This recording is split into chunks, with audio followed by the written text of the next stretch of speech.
Have you guys ever wondered what it would be like to find a great bourbon and then try it against the same bourbon, only single barrel? Well, so have we. Tonight, we're going to figure that out on Savor the Burn.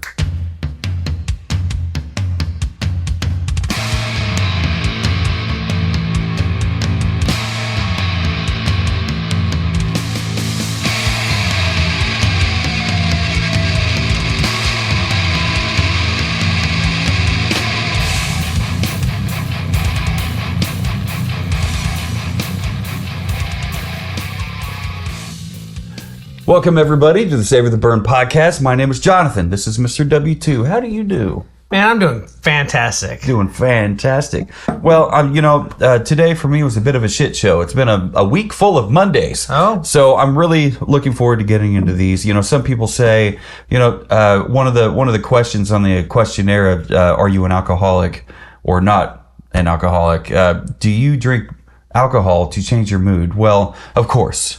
Why else would you drink it? You fucking psychopath. Not my joke. That's somebody else's joke. I forgot the name of the comedian. But maybe I'll share that on one of the socials. Doesn't matter. So if you're a fan of ours, what? Before we get into specifically the Russells, yes, I'm excited that because of this podcast and because of a previous episode, we learned that Wild Turkey puts out some great products. They absolutely do. We had already tried the Russell's 10-year. We have.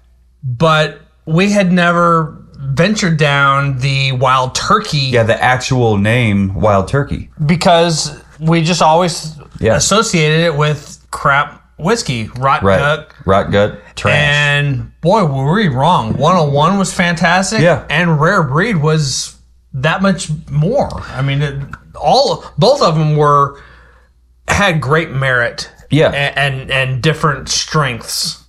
Yeah, when I'm wrong, I like it to be a good thing. And this was not always a good thing. This time it was definitely a good thing. I was very happy with Wild Turkey 101 and very happy with Wild Turkey Rare Breed. And if you've seen these sitting on the shelf and did not realize it, Russell's Reserve, guess what?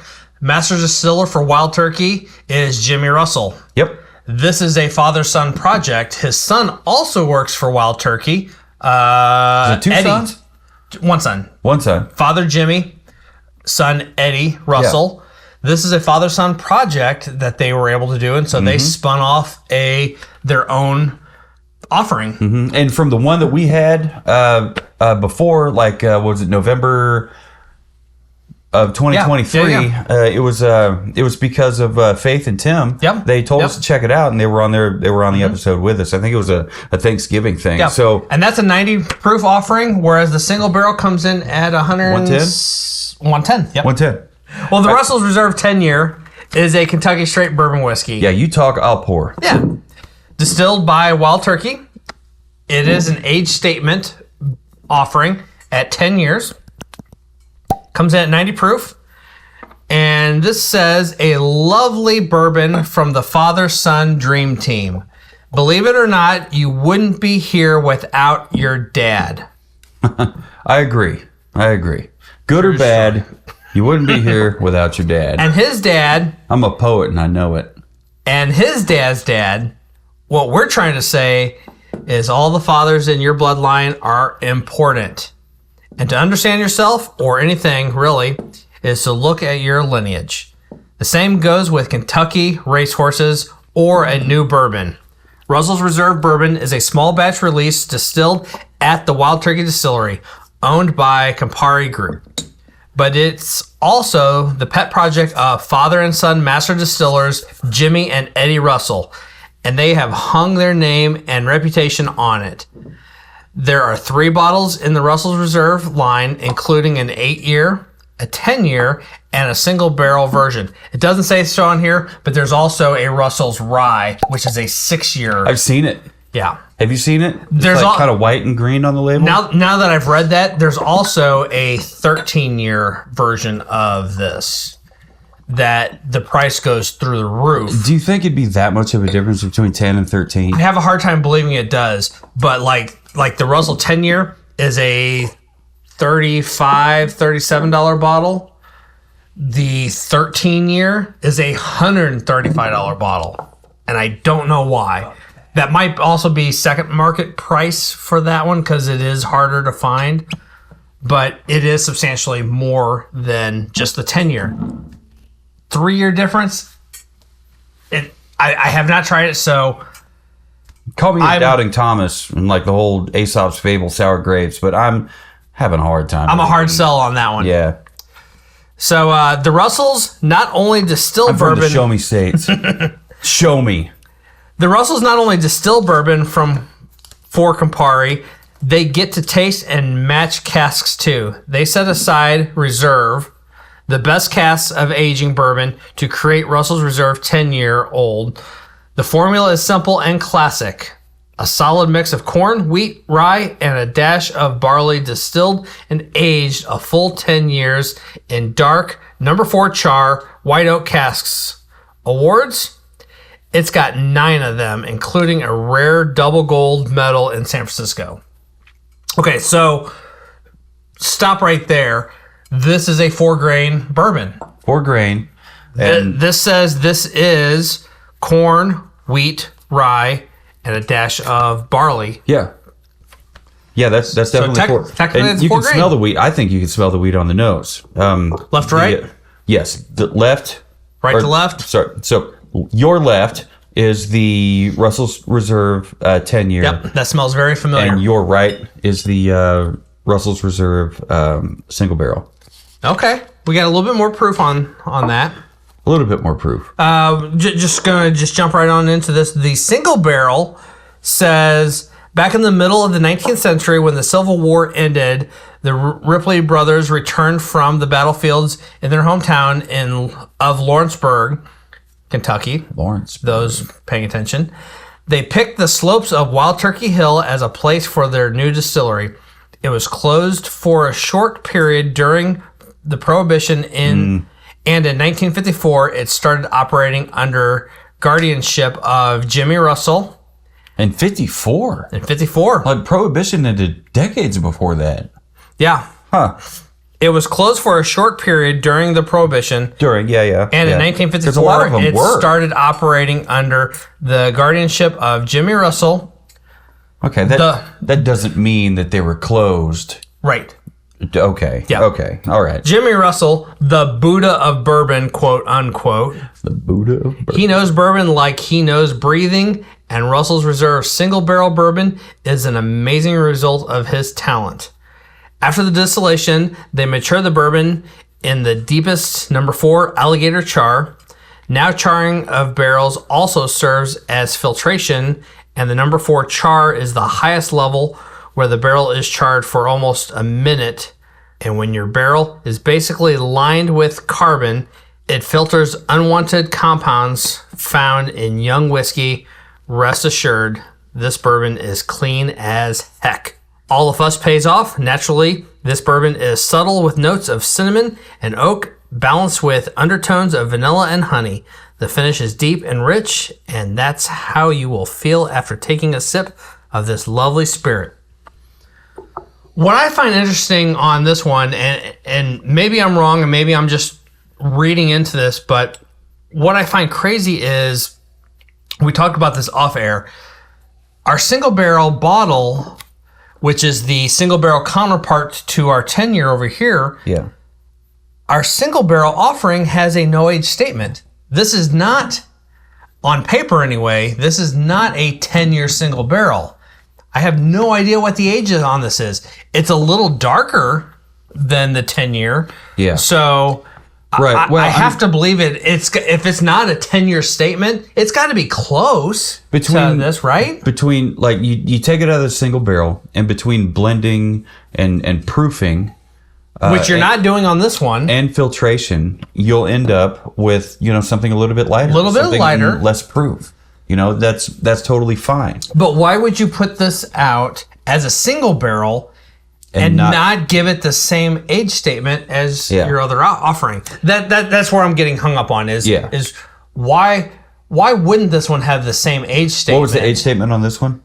It's 10 years. Okay, but duh. Yeah, it says Russell Reserve 10 year. Right. Okay. So this is easily a 10-year. That could be an 8. And since it's a single barrel and not proofed down, maybe that's why it has the color. But 110 proof, 90 proof. Who knows? They know. Which, for those who are paying attention, 90 proof is also the same proof as your Buffalo Trace. And hopefully, as a comparison, when you're talking about Russell, Jimmy Russell being the Buddha of in quotes, Buddha. Yeah, the Buddha of, what is it, blending? What is it?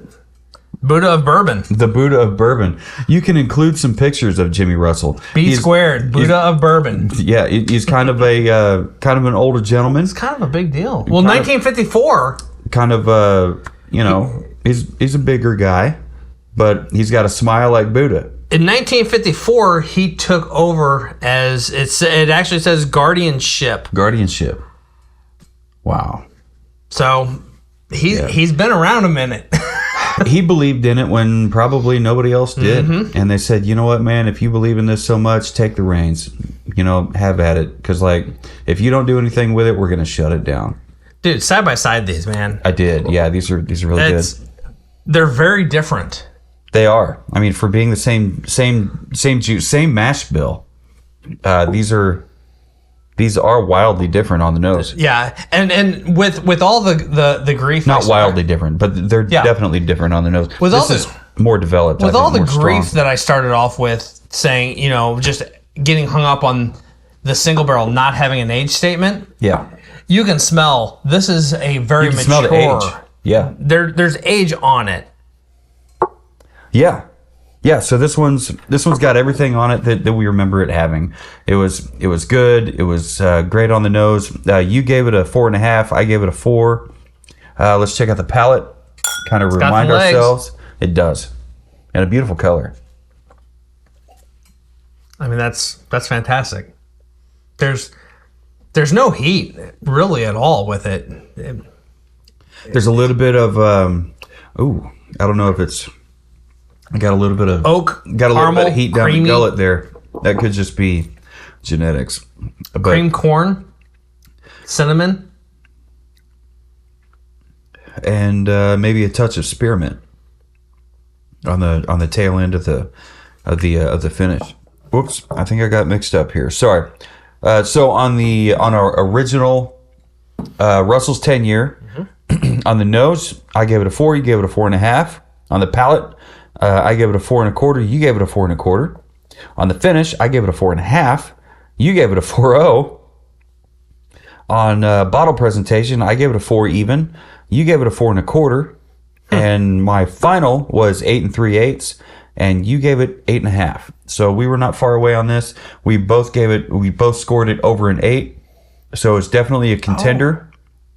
Dude, I'm getting. We didn't try this in a cocktail. We did not. So I don't even. As good. Yeah, as, we did. We did. We did the Revolver with it. Revolver's a great cocktail, and maybe that's because it was a great bourbon to start with. So we had a great 10-year bourbon. We scored it over 8, and so pick that up. This one? Nope. That one. Oh. Vanilla bean. Not just your typical bourbon vanilla bean.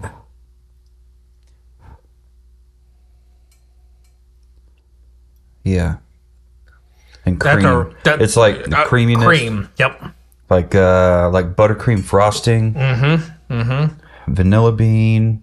Not vanilla, not French vanilla, not fucking always say vanilla, but vanilla bean. Like vanilla bean and heavy whipping cream. Heavy whipping cream. Yeah. I'd call it, and also like a custardy, custardy, yes. Like, that middle layer in Costco cake where it's like a vanilla kind of custard. Oh, it's so fucking good. It's kind of like that. This is dessert whiskey at 110 proof. That's great. That's got all kinds of stuff on the nose. Let's get it on the palate.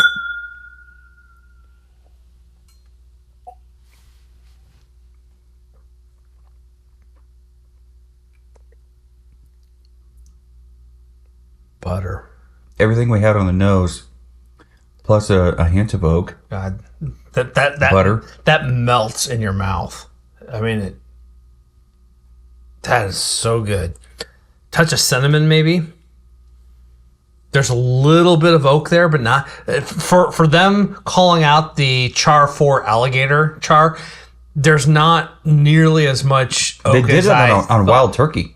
Are you picking up banana on this, or is it the banana bread? Maybe. I swear, like both of these, I've been picking up banana, and I don't know if it's because we just ate some banana bread with chocolate all over it or not. But like, I swear, dude, I'm picking up banana, and I don't know why. Like, not Runts banana, but like, remember that one we had? It was like, oh, it's that Howlerhead. There's the Howlerhead. Yep. It tasted like yeah, it's berries. Like Runts. It's behind Knob Creek and Maker's Mark. That 46 cast strength. Oh yeah, that's coming. No, that happened. That happened. Yes, sir. Yeah, I don't know if it's just me. Maybe it might be, but I have to come back to it again later. But yeah, I'm getting a bottle of that for my own. Dude. For myself. This is stupid. Yeah, if you've tried the Russell's Reserve 10-year and you're like, holy smokes, this is decent. I can honestly say I have Get never... that and try it and be just... It's that much better. You know the guy on Instagram that has the beard, and he always just gets on there and he doesn't say shit. 1,000-yard deadlock, deadpan stare into the camera. He says stuff like, he does this like dram bottle. No, not You're talking about a different guy. No, this is a different guy. Oh, okay. This is a guy that he's like, he does things about the eating steak and all this stuff, and there's been a couple times where he's like done something, he said something about, people say, you shouldn't do this and those, whatever, or just steak and bourbon, that's a good diet right there. I think I did. Yeah, it's just like, yeah, okay. He has a scraggly beard. Yeah. He's got a really younger, deep, raspy like voice. Younger in your 30s. He never has a glass in front of him. Yeah. Sometimes he has a glass, but most of the time he just picks up the bottle and tips it. I can honestly say I don't think I have ever just tipped the bottle. I think I tipped this bottle because this is that good. It's bottle tip worthy. Yeah, usually you see bottle tip. It's like old, what is it? Red on Back to the Future. I think we talked about Back to the Future earlier. But the guy that sleeps on the park bench, the old drunk, like he's got his brown paper bag and he's sleeping on the park bench. And he's like, when Marty McFly comes like flashing back to 1985 and wrecks the DeLorean into a bush or whatever, he's like, crazy drunk drivers. That guy drinks straight from the bottle. Are you getting apple pie on the finish? Apple pie? On that one? Yeah, the notes here say apple pie on the finish with long apple pie with oak. Maybe a little bit of apple. I don't know if I'm getting apple pie, though. I'm getting all the other suspects. A lot of vanilla, a little bit of oak, some cinnamon, baking spices. I'm getting the charcoal-y taste. Some creme brulee. Creme brulee is a good thing to say because it's custardy, it's sweet vanilla. The whipping cream, heavy whipping cream. On the finish, not so much the whipping cream. But apple pie? I'm not getting apple. I'm not getting apple pie either. Yeah. On the finish, did you say on the finish? On the finish. Yeah, not on the. Sometimes finish. we wholeheartedly agree with the notes that I pull, and sometimes we don't. This is one of those. I'm not getting any apple pie.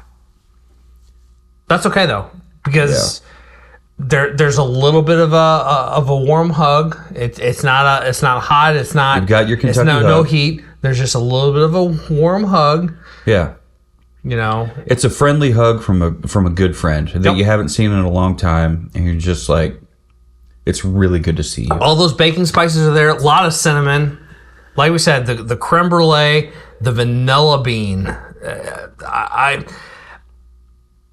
I get vanilla on a lot of bourbons, but vanilla bean, I don't. This one, has it.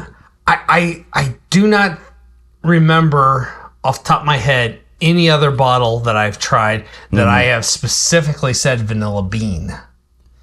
and I'm getting like a straight up concentrated Madagascar vanilla bean level vanilla. Yeah. It's a really good finish, though. It's a great finish, yeah. I definitely enjoy it.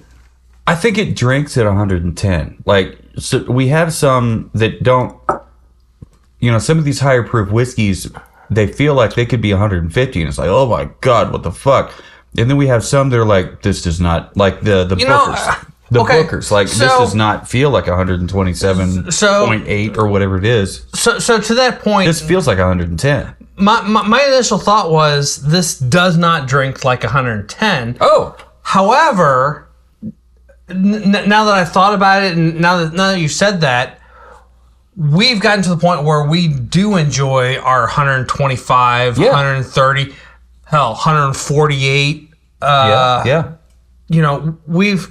We are enjoying those higher proofed bourbons, ryes, whatever, way more than we did a year ago. Definitely. So that in context, yeah, this probably does drink like 110. Mm-hmm.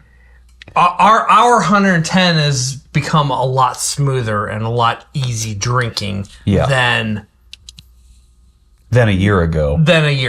Yeah. Yeah. So yeah, when I say this doesn't drink like 110, my brain is still saying, yeah, this is 86. This is 90. Your brain is still thinking with the palate of a year and a half ago before we started, like, because 110 proof a year and a half ago, this might as well have been fucking paint thinner, but it's not. It's really smooth. It is. And plenty of baking spice, like you said. What's the sweet?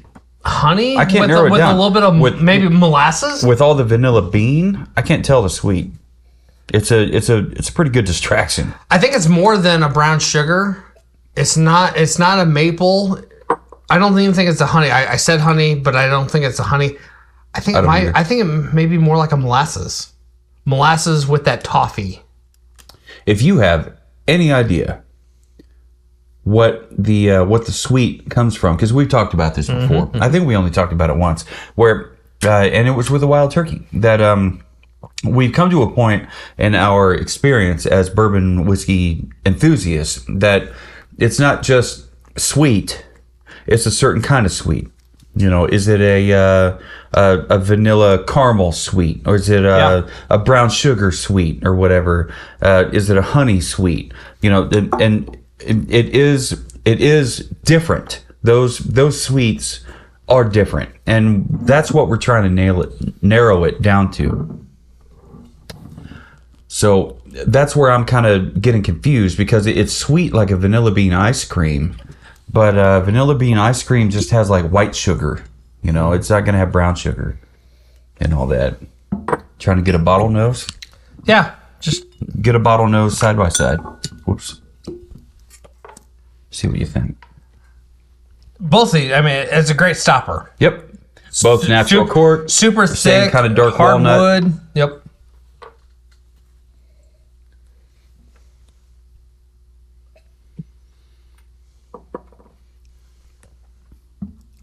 I love our Glencairn glasses. I mean, they really. I was just gonna say something about that, because they really help concentrate a buddy of mine at all work, of those nose flavors. Bug, if you're watching, I'm sure you are. His real name's Solomon. We call him Bug. It's a family/friend name. He asked me one time. He said, "Do you guys really smell and taste like all those different flavors on what you're drinking?" And I said, yeah, absolutely. But I don't know if I told him but the glassware makes all the difference. All the difference. There is another glassware that Faith and Tim has that we've seen them use that we may end up using for our own Savor the Bourbon branded whiskey tasting glasses. I think I forwarded an email to you today. And I think there's been a couple other things over the last week or so. I'm seeing that glass style in a lot of different places. You did, yeah. Which excites me. I remember that one. Mm-hmm. So if you want to check out what we're currently using, We have a two glass kind of gift box in our Amazon affiliate links on savortheburn.com/shop, or just go to savortheburn.com and click the drop down menu, click shop, scroll past the t-shirts that we have, the Flaviar affiliate link that we have, and go into our Amazon affiliate links, and you'll see it there. There's also a travel pack of these guys, which is really cool. It's like kind of rolled up in a roll. It's a leather tube. Leather tube. So it's like a lot of our scotches come in the tube, right? Or the E.H. Taylor tube. It's like that, but it's a leather tube that has the snaps so that it then opens. Yeah, which reveals a very cool couple glasses. So these guys. Did you want to take a look at your original? Nope. Tell me as I reveal. So yeah, if you want to, if you really want to taste what I think if you really want to taste what any and every spirit has to offer, it's Glencairn. Check out a Glencairn glass first and foremost, or if you can't find a Glencairn glass, which you can, just follow our links and find something with a tulip bulb shaped down here that tapers up into a smaller nose. Because down here, you do this, you're going to get it on the walls, it's going to evaporate, and then it's going to come up here to the top, right where your nose goes. Yep. So one of these, probably that one, is going to end up in a cocktail at some point. This one here, since guarantee it. Since it's mine, it's going to end up in a cocktail. I guarantee it. I might do a bourbon berry smash with it. I might do those mulberries. Those mulberries. Yes. Thank God I double strained the fuck out of that thing. So many seeds. What did I tell you about the seeds? The first strainer nearly clogged up. It did, yeah. So then I was like, yeah, screw this. So I took that off and just Hawthorne? Yes. Okay. And then just went straight to my actual secondary strainer. Yeah, the finer mesh. Which then some of the ice cubes came out with it. Yeah. I poured a little bit and then I stopped. Shook out. Yes. And then did again. But my end result cocktail, it was crystal clear and gorgeous. A beautiful bright pink. And I've got mint for days, so I shoved a shitload of mint down in there. Yeah, your garnish was hella fucking mint heavy on there. The nose was a 10 all day long. So good. So good. If you have mulberry trees in your neighborhood, definitely pluck those off in mid-spring? Color. Mid-spring. Like, they're only available for... It was a bright crimson red. It was, And the berries, they look like blackberries or black good. raspberries. Man, the amount of seeds. They don't taste the same. They're super seedy. It's probably why most people don't eat them. But they're perfect for that. I got them growing wild. You're definitely all over pooping all those seeds out if you're fucking birds, dude. Birds go after those things. So the way I was just talking to my neighbor across the fence where I have them growing on the fence line. These goddamn trees, these mulberry trees, they're invasive as far as I'm concerned. But I eat the berries. So they're growing on the fence line, and I just happened to see my neighbors out there that one day, and I'm picking berries, put them in a Ziploc. No, I think I had them in a bowl. Doesn't matter. I'm putting them in the bowl, and they come over and they're like, "Hey, what's going on? What you doing?" Being nosy because I'm being a weirdo, picking berries out of a tree, and their dog's barking at me. So I said, yeah, just eating mulberries. These things are great fresh. They're great in a cocktail.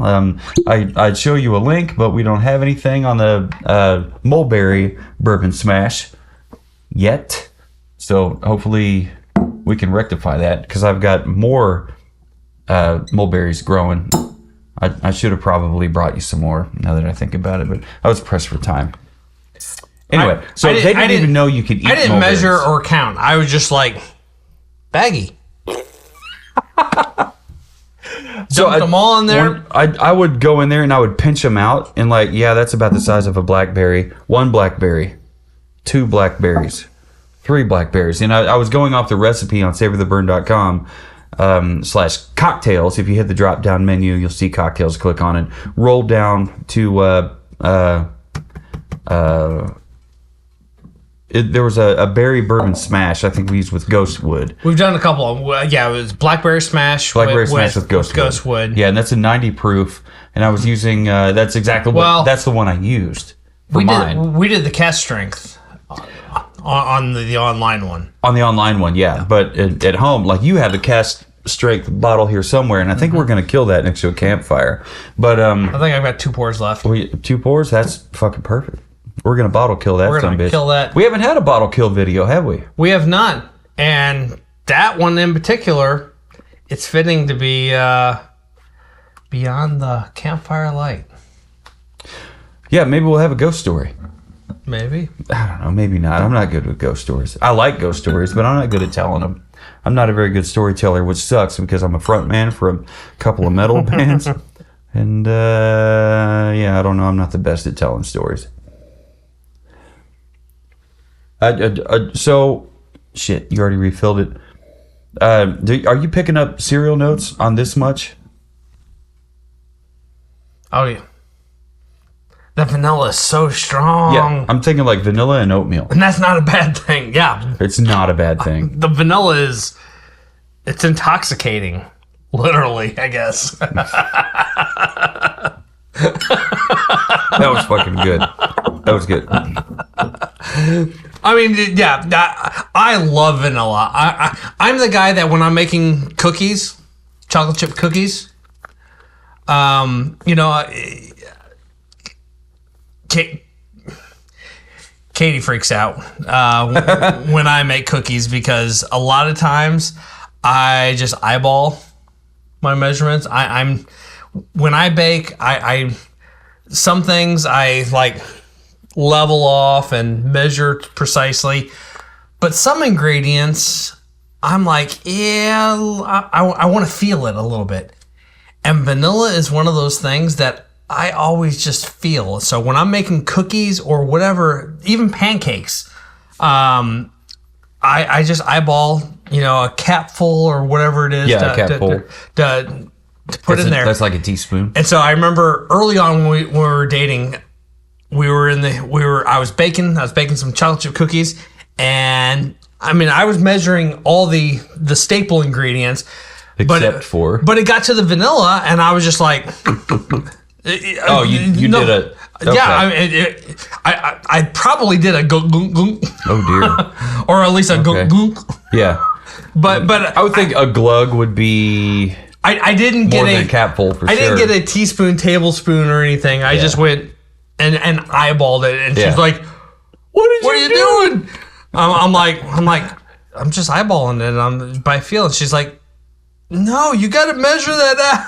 I measure by heart. I love me some vanilla. Yeah, absolutely. Dear listener, though, do not take the vanilla extract and tip the bottle back for a taste.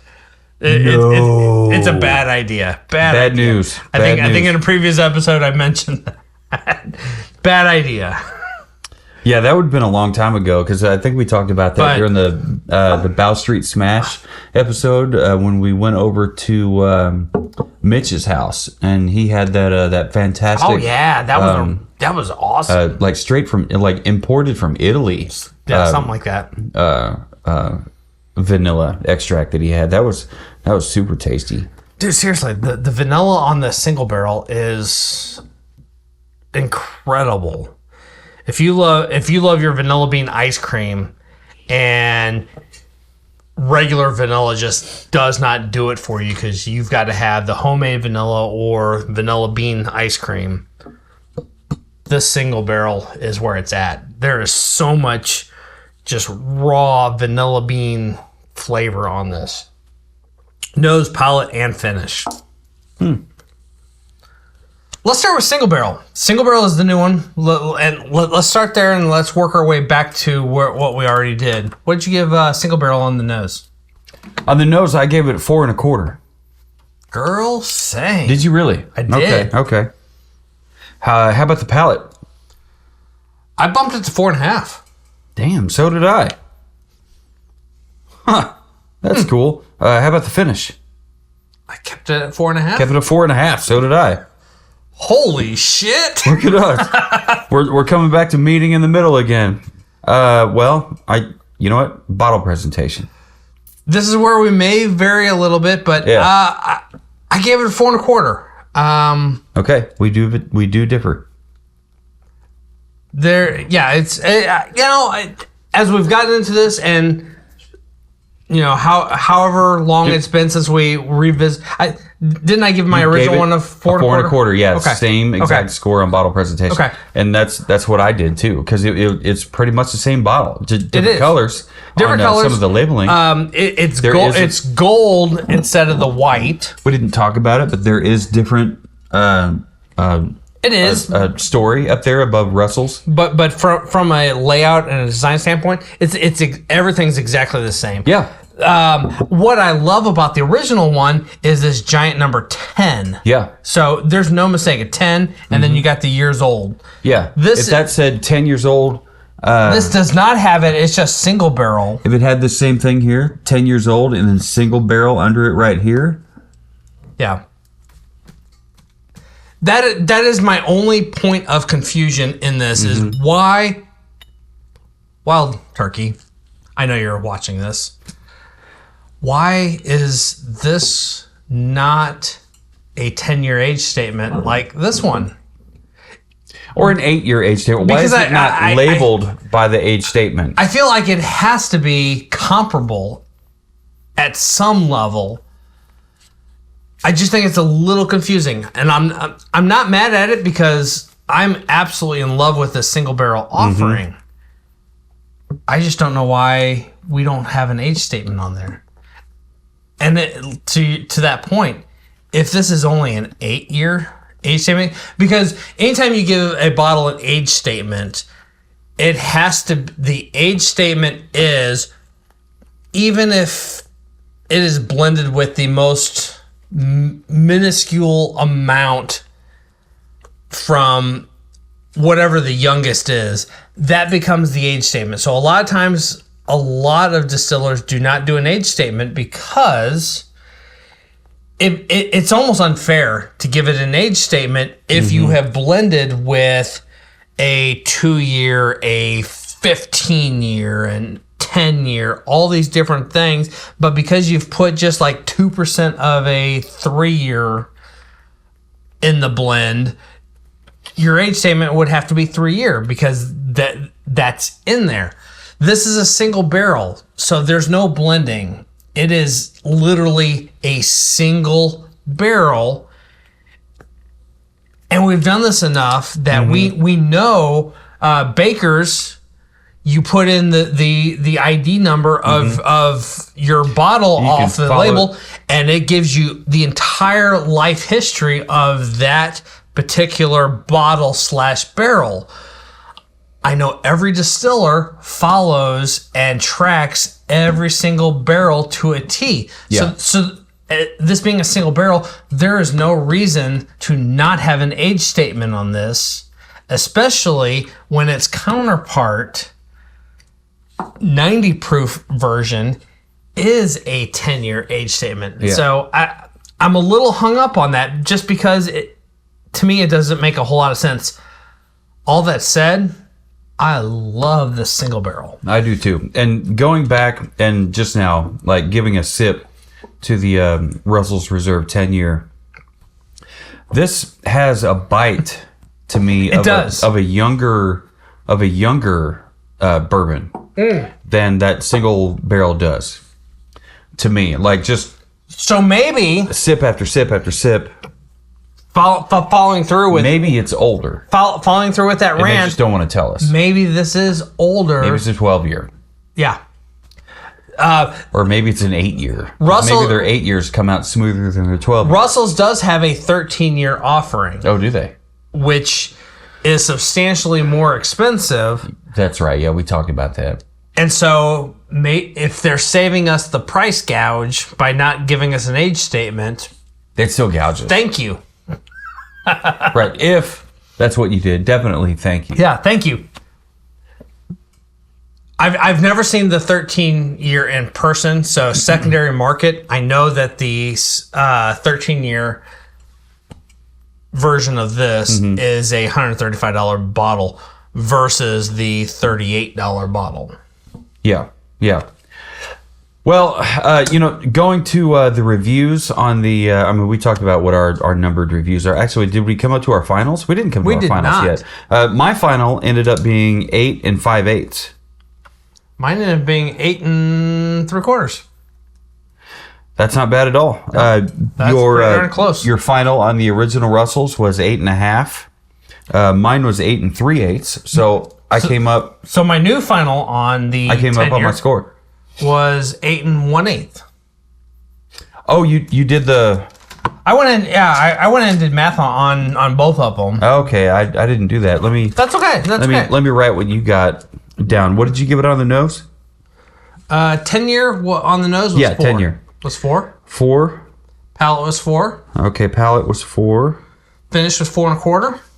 4 1/4. Bottle presentation. And bottle presentation was 4.0. 4.0, and your final was 8 1/8. 8, and what is that? 125. Yeah. Okay, that's cool. I'll just cover that up when I get. And I went ahead and dropped this one to a 4 versus the 4 1/4 because I don't know why. I ended up giving this one 4 1/4.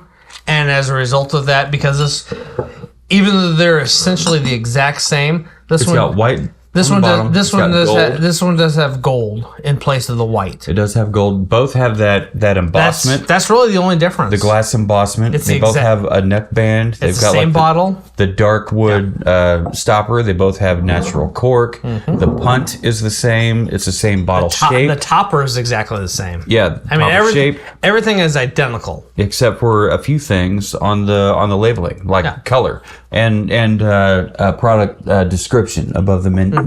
Above the name, the main brand name. Very cool. So we went over what we thought about it, and when it comes to the groups that I posted in Whiskey Tribe, Kansas City Whiskey Guild, and Kansas City Bourbon and Whiskey Club, the feedback that I got, general consensus between these two bottles is Russell's 10-year is absolutely fantastic. The Russell's single barrel is better. Yeah.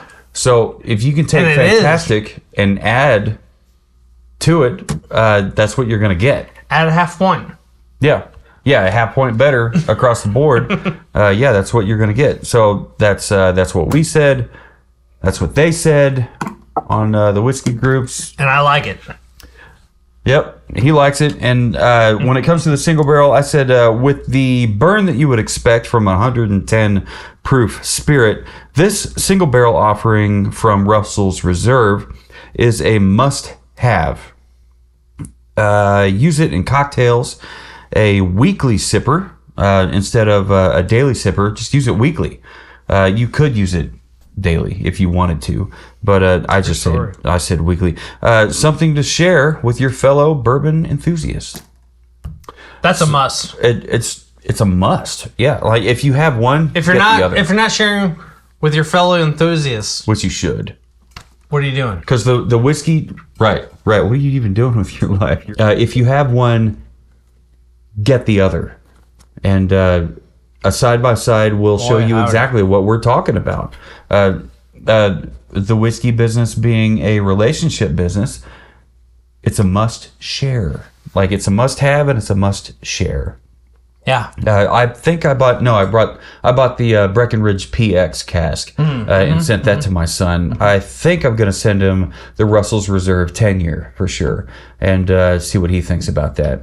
I really don't think he's going to have it's a wild turkey product. It's a wild turkey product. More importantly, and I didn't think... Is it a wild turkey product or is it a Jimmy Russell product? I mean, both are Jimmy Russell's product.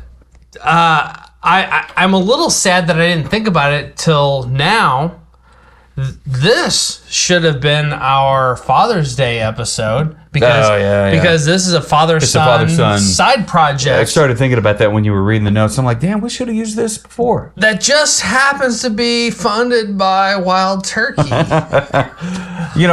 Sucks to be.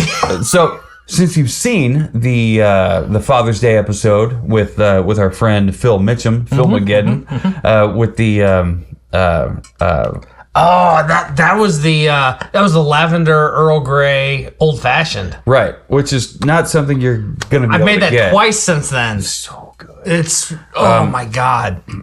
If you have it's probably a level 5 kind of cocktail because you have to brew tea, you have to have your specific simple syrup.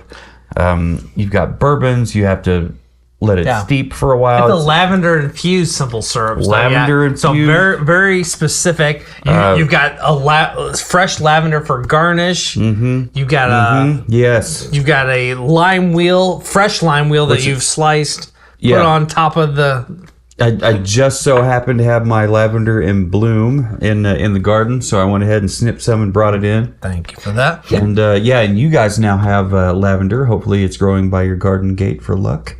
I don't know if you guys have planted it yet. It's whatever. I have planted it. But, okay. I'm crossing fingers that it takes. I'm not a gardener. I put it in a pot and I gave it some water. It's in a pot. Okay. What kind of soil did you put it in?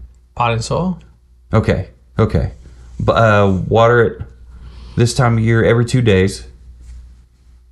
Maybe hit it with like a Miracle Grow all-purpose fertilizer, organic and or not organic, once a week, and it'll be fine. It probably won't survive the winter because potted perennials. I can bring it inside though, for whatever. As long as you keep it in a south-facing window, it may survive the winter. But anyway, for whatever reason, I haven't had a good track record with keeping perennials, plants that come back year after year after year, in containers, pots. Apparently, it's all over UMKC, so I know where I can get some. Right. They just fucking die. The winter cold hits, and it hits a little too hard, and they're dead. I've had Midwest winters do slap. They slap too fucking hard. Right across the nose. Not the whole face, but the nose. And it makes you tear up. You're like, I thought you loved me. No, Mother Nature doesn't give a fuck. That's enough gardening talk. So we know what we had to say. We know what the Facebook groups, whiskey groups had to say. If you're not in a whiskey group in your specific area, please do so. Join one. Find one. Whiskey Tribe. If you're in the Kansas City area, we would suggest Kansas City Whiskey Guild and or Kansas City Bourbon and Whiskey Club. Both are great. They have great recommendations for whiskeys and bourbons and scotches, and they have good feedback, and really you can't go wrong as long as you don't fuck up, and they're like a sore dick. You can't beat them unless it's Whiskey Tribe. I personally have had a little bit of bad luck with them. I've broken the rules a few times because that's what rocker folk do. We break rules. We don't exactly follow rules to the T. We throw elbows. We play hockey. We high stick the shit out of people. You get it. So let us know what you think. If you've tried either one or both, let us know. info@savortheburn.com, w2@savortheburn.com, or jonathan@savortheburn.com. Easy emails to remember. And you like it, I like it. No matter who you are, where you are, what you're drinking, and who you're drinking it with, never forget. Keep on burning.